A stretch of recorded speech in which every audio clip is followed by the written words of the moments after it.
সালাম আলাইকুম। শুরুতেই আমি একটা সিনেমার ডায়লগ দিয়ে শুরু করি। ডেফিনেটলি এটা বাংলা সিনেমা। ডায়লগটা একটু মনে রাখবেন। আর সেটা হচ্ছে, মায়ের চাইতে বেশি আপন আমি কাউকে দেখিনি। যদি কেউ থাকে সে হচ্ছে ডাইনি। এটা মনে রাখবেন। কিছুক্ষণ পরেই আমি রিলেট করব। এখন আসি আসল ঘটনায়। ইন্ডিয়া রিসেন্টলি বাংলাদেশের ট্রান্সপোর্ট সিস্টেম বন্ধ করে দেয়, যেটা ইন্ডিয়ার ভেতর দিয়ে বাংলাদেশি উৎপাদিত প্রোডাক্ট ইন্ডিয়া রোড ইউজ করে ভুটান ও নেপাল সহ ওই রিজিয়নে যে সমস্ত দেশ আছে সেই সমস্ত দেশে বাংলাদেশের প্রোডাক্টগুলো এতদিন যাতায়াত করতো, এবং এইটার যে কমিটমেন্ট, এটার যে চুক্তি, সেটা স্বাক্ষরিত হয় ২০২০ সাল থেকে, মানে আওয়ামী লীগ সরকারের আমল থেকে। সেটা সাডেনলি তারা উইদাউট এনি নোটিশ বন্ধ করে দেয়, এবং এমন সময় বন্ধ করে দেয়, এটা আসলে অফিস আওয়ার না। যদি অফিস আওয়ার হয় তাহলে বাংলাদেশ খুব দ্রুত, মানে বাংলাদেশি প্রশাসন খুব দ্রুত এটার একটা ব্যবস্থা নিয়ে নিতে পারে। বিধায় এটা এমন একটা সময় তারা অ্যানাউন্সমেন্ট করে, যে সময়টা আসলে সন্ধ্যা হয়ে যায়। পরবর্তীতে রাত ৯টার সময় এটার একটা মিটিং করে, আমাদের উপদেষ্টা যারা আছেন ওনারা মিটিং করে দ্রুত গতিতে যে কমিটমেন্ট করা আছে ওই দেশের সাথে বাংলাদেশে যে প্রোডাক্টগুলো যাওয়ার কথা, এগুলো তো এখন স্টপ। তো এগুলো কিভাবে পাঠানো যায় এটার একটা ব্যবস্থা নেওয়া হয়। এখন আমি ডায়লগটায় ফিরে আসি। জয়শঙ্কর নামের একটা মিনিস্টার ইন্ডিয়ার, তিনি বলেছেন, বাংলাদেশের মঙ্গল কামনা ইন্ডিয়া যতটুকু করে তার থেকে কোনো দেশ এত বেশি মঙ্গল কামনা করে না। দ্যাট মিনস সে বোঝাতে যাচ্ছে বাংলাদেশের সবচাইতে বেশি মঙ্গল কামনা করে ইন্ডিয়া নামক একটা দেশ, ভারত নামের একটা দেশ, যারা কিনা উইথাউট এনি নোটিশ, কোনো প্রিপারেশন ছাড়া সাডেনলি তাদের পানির গেট খুলে দেয় এবং বাংলাদেশের মানুষ সেই পানিতে ভেসে যায়। তাদের শেষ সহায় সম্বলটুকু ভেসে চলে যায়, অনেক মানুষ মারা যায়। এইটা হচ্ছে তাদের মঙ্গল কামনা।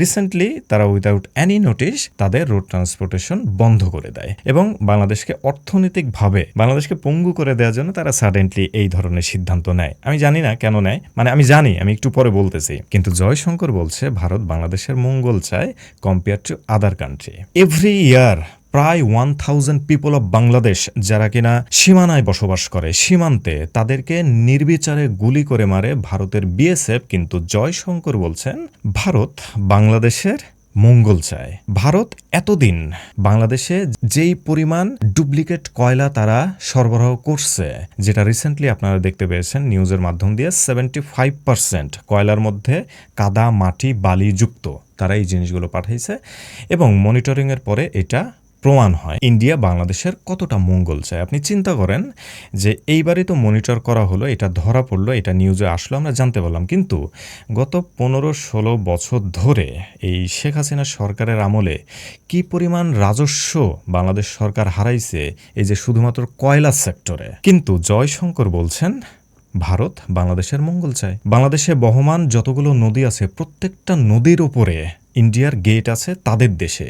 সেখানে তারা তাদের ইচ্ছে মতো এই পানিগুলোকে কন্ট্রোল করে।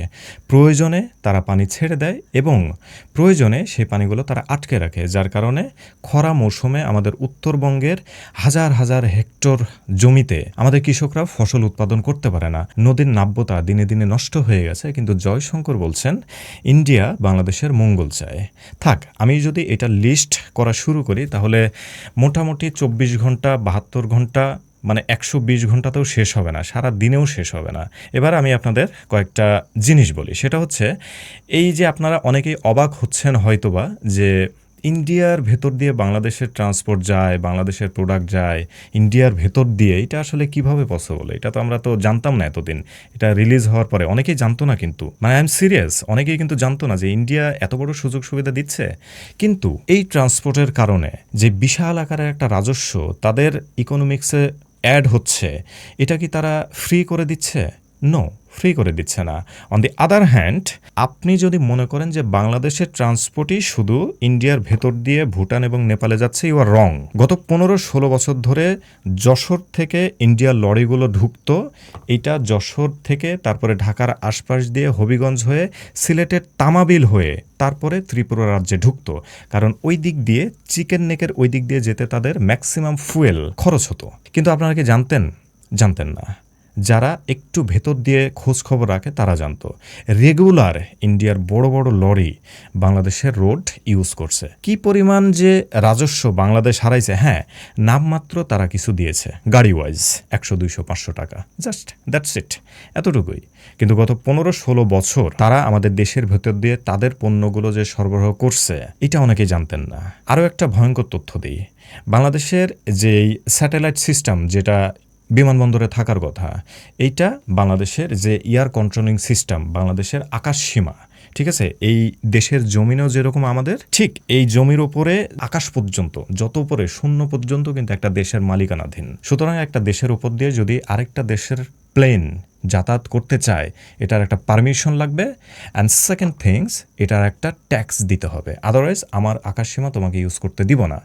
বাংলাদেশের এই কন্ট্রোলিং সিস্টেম যে স্যাটেলাইট সিস্টেম মানে স্ক্যানিং সিস্টেম, এটা বাংলাদেশে এতদিন ছিল না, হয়তোবা ছিল, আমাদের সেটা জানানো হয়নি, মানে আমাদের গল্প শোনানো হয়েছে, কিন্তু আদৌ এই স্ক্যানিং সিস্টেমটা করা হয়নি, যেটা আওয়ামী লীগ গভর্নমেন্টের আন্ডারে এই নিউজগুলো আমরা বারবার দেখতে পেয়েছি। ইন্ডিয়ার যত ভেহিকেল আছে তারা তো চিকেন নেক হয়ে তারপরে ত্রিপুরা রাজ্যে মানে 7 সিস্টারে তারা ঢুকবে, ঠিক আছে, সবগুলো গাড়ি তো আর বাংলাদেশে ঢোকার অনুমতি তারা পায়নি, শুধুমাত্র পণ্যবাহী বড় বড় লরিগুলো তারা বাংলাদেশ দিয়ে এই যশোর বেনাপোলের এই সাইড দিয়ে তারা ঢুকাইছে।